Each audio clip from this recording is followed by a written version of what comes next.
Kamusta vlog? Bali, naikabit ko na yung aking 30mm carburetor. Ano bang tawag dito? PWK. Hindi siya PWK. SWR. KSR. Ayun, KSR type. So, nagpalit ako ng carb kasi kapag na-master mo yung pagtono ng idle, no? Para sa akin, isa ka ng bihasang mekaniko. Kasi kapag idle ang nagloko sa isang carburetor na motor o kahit sa FI, parang hahanapin mo lahat eh. Hanapin mo lahat kung saan may problema. Kuryente ba? Carburetor ba? Sa loob ba? Timing? Etc. Yung valve clearance, mga ganyan. For example, ito, yung spark plug cap. Bigla na lang natanggal itong kabitan ng spark plug dito. Paghugot ko ron, sumama. Tapos sinilip ko ron, may kalawang na yung terminal sa loob. Hindi kita sa video eh. Zoom natin, try. Okay, maszoom ka. Hindi kita. Isa yung kanyang terminal doon ay kinakalawang. So, maraming sanhi. And nagpalit din ako ng ano, kasi ayaw na mag-charge ng aking battery. And so,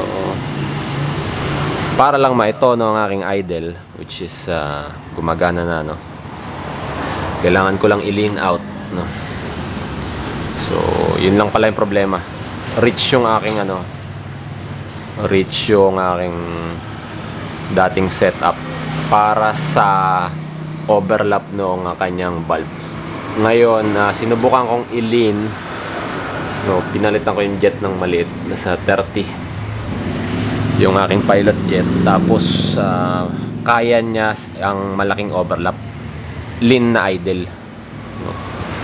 Okay lang naman yun, lean na idle. So yung reading natin, ayan, lean yung aking idle. Tapos medyo rich yung, siyempre kailangan mo ng gas sa high RPM o sa top end. Malaki yung aking main jet. Yan. Anyway, habang ako'y mga nagbubuting-buting things, napunta ako dito sa topic ng triple electrode versus single or iridium. So, gawin na lang nating tungkol sa spark plug. Dalawa. So, ano mas maganda? Motaro D8EA pang TMX na may triple plug, or iridium DPR8E9. In this one, dun lang tayo sa may factual na pagkakaiba nila. So pag sinabing iridium, ito yung high heat resistant na plug. Hindi ko siya masabing electrode kasi ito yung electrode eh. So ano ba yung iridium dyan? Alam ko ang iridium niya yung nasa positive side. Batong camera ko nag-auto-focus. So sa yun, yung tip niya, yung manipis na yan, yun yung iridium. So ang advantage niya, puwisit naman camera to, yung kanyang positive ay mas manipis kumpara dito sa mga regular na plug, no? Yan yung gitna, oh, bilog, makapal. Kasi ito ay high resistant, no? High resistant sa heat, kaya kaya niyang nipisan, hindi siya matutunaw kahit manipis. Ito, kailangan makapal kasi kapag manipis tapos hindi high resistant yung material, mas mabilis matunaw, di ba? Yan. So ngayon, ito ay walang resistor kasi D8EA lang, walang R. Ay, sorry. Ito, DPR8E may R. ibig sabihin may resistance. O bakit may resistance?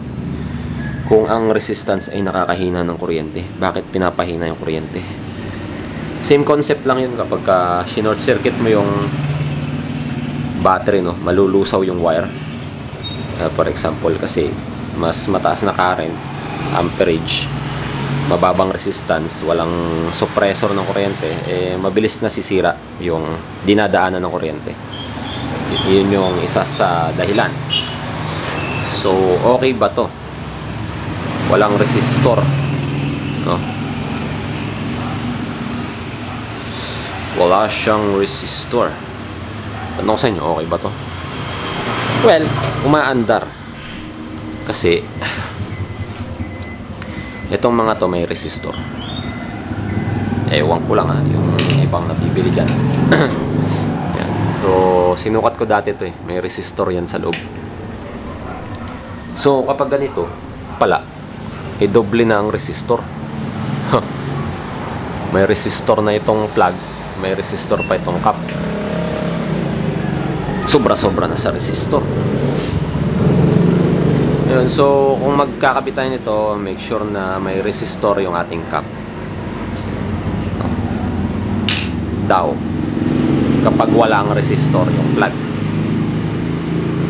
Ngayon, meron pang ibang method, no? Gaya nung twin core spark plug cap, yung nabibiling mumurahin lang, tig 80, makakabili ka na.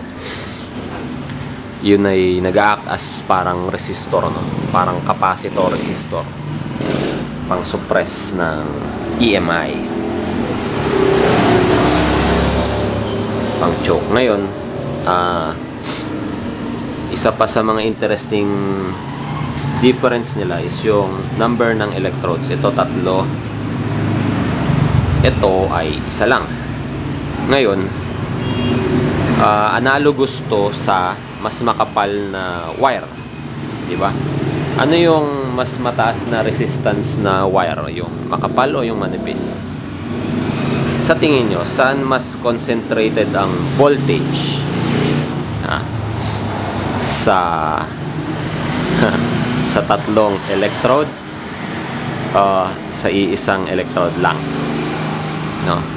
Saan mas concentrated ang kung parehas sila ng resistance, no?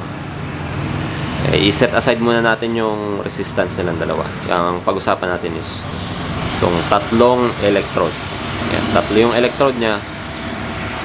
Ito, isa lang. So, logical, no?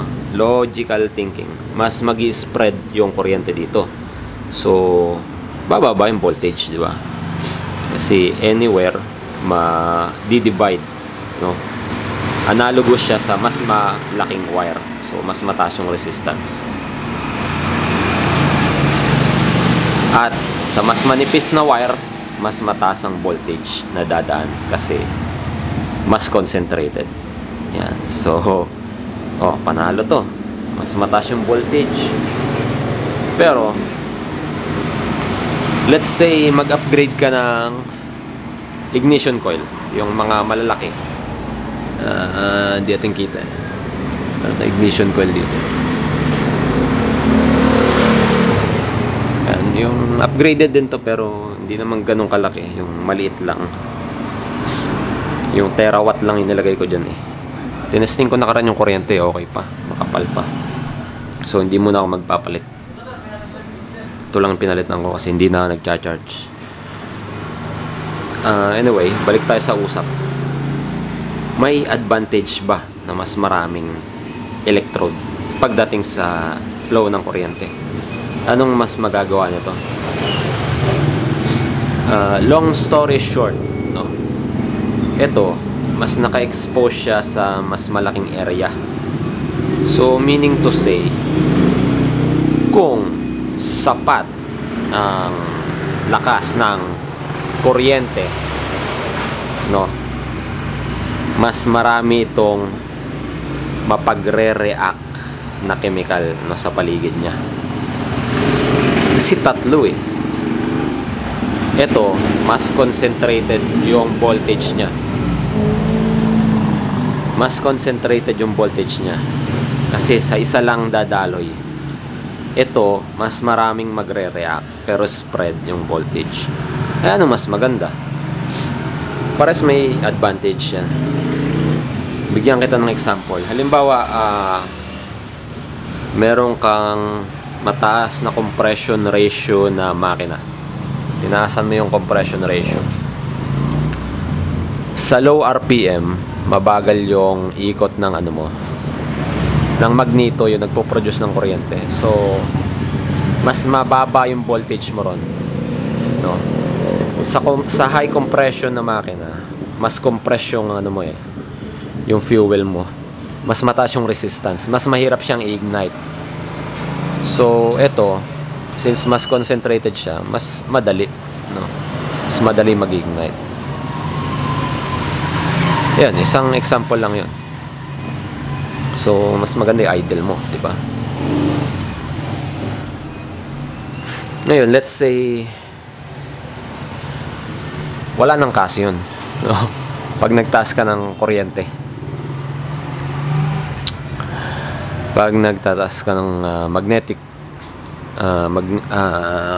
ignition coil at capacitor, walang kaso, kaya niyang supplyan itong kuryente. Kapag ito enough yung supply, mas marami itong mapagre-react. At kapag mas maraming nag-react, mas sabay-sabay, mas maraming nag-react sabay-sabay, mas mabilis, no? Mas mabilis yung trabaho. So, mas mabilis yung combustion. Kung enough yung kuryente. Pero pag hindi enough yung kuryente mo, mas mag-i-spread to. Mas mahina pa ang kuryente nito, no? Analogy. Pero since tinanggal nila yung resistor, sapat lang ang dadaloy dyan. So, logical explanation. Itong mga ganitong bagay ay, makina, maraming complexity. Very simple, pero pagka hindi mo nakita, halimbawa ako, hinahanap ko lang naman, gusto ko lang naman matinong idle, palit pa ako ng carburetor. Tapos ito, mahirap makita yung mga naglulus na electrical parts, no? Parang mahina ka ako yung kuryente. So ayan guys, food for thought lang, no? Which is better, concentrated or spread? Concentrated voltage or spread? Spread yung voltage pero mas marami magre-react. Ngayon, may style naman din sa ganito, no? Lalakihan mo yung gap. Pag nilakihan mo yung gap, tapos malakas yung voltage mo, same effect lang yun. Mas marami ring magre-react, no? Mas marami ring magre-react sa initial flame kernel, yung initial spark, initial unang apoy. So, nga pala, may mga tao pang hindi naintindihan kung may effect ba ang kuryente sa combustion. Long story short, meron. Pero ang tanong, gaano ka laki yung difference, no? Kasi meron tayong threshold ng improvement, na pag na-reach mo na yung peak improvement, wala ka nang may dadagdag na improvement. Mga ganong bagay. Pero pag improve na kuryente ay may effect, logically speaking, kasi papabilisin mo yung combustion O pag bumilis yung combustion, mas magagamit mo lahat ng di ba? Yung conversion ng chemical energy sa pag-expand ng gas. So logically thinking, meron, dapat. Ang tanong lang, no? At yung mga gantong klaseng tanong ay tinetest na sa dyno. Gaano kalaki yung improvement? Malaki ba o maliit? Baka naman gabuhok lang, halos hindi napansin. Ganon. So yan. Meron ba akong di nabanggit? Dumaan lang sa isip ko to eh.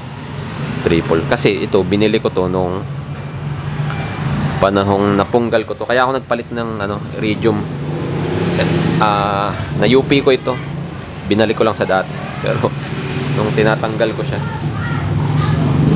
namali ako ng kabig. Na UP ko yan. Sira na ito. Ito, sobrang mura. Tapos isa rin to sa pinaghinalaan ko bakit ayaw ang hirap mag-idle. Pero marami kasing factor nangyari sa akin eh. Ang style lang pala, kapag malaki ang overlap, ilin mo yung hilin natin yung pilot stream para kung magkaroon man ng reversion, hindi niya may dilute yung ating fuel para hindi mag-reach, kasi hindi nagko-combust ang reach ng maganda sa mababang RPM dahil hindi enough yung momentum, tapos nadadilute yung hangin. Kapag mas maraming gas na nag-expand, mare-replace niya yung air, so mas mahirap mag-combust. So ayun lang. So ang lesson ko ay ililin ko lang pala. So ito, kung pinalitan ko ng maliit na jet pilot, gagana pa rin yan. So tungkol sa spark plug lang dapat pero napunta sa idle sa carburetor medyo mahaba siguro yung vlog na ito. Meron akong set at madali lang magtono basta kompleto ka sa jet na pagpipilian, kasi trial and error, di ba? Tapos yung needle, isa yun sa nilin ko, yung needle. Tapos yung float height, very important. Saka ko na-discuss yung tungkol sa float height. Very important sa pagtono ng carb, no? Siguro gawan ko ito ng separate topic. Paano magtono ng KSR, no? Anyway, ito lang. So para sa'yo, anong mas maganda?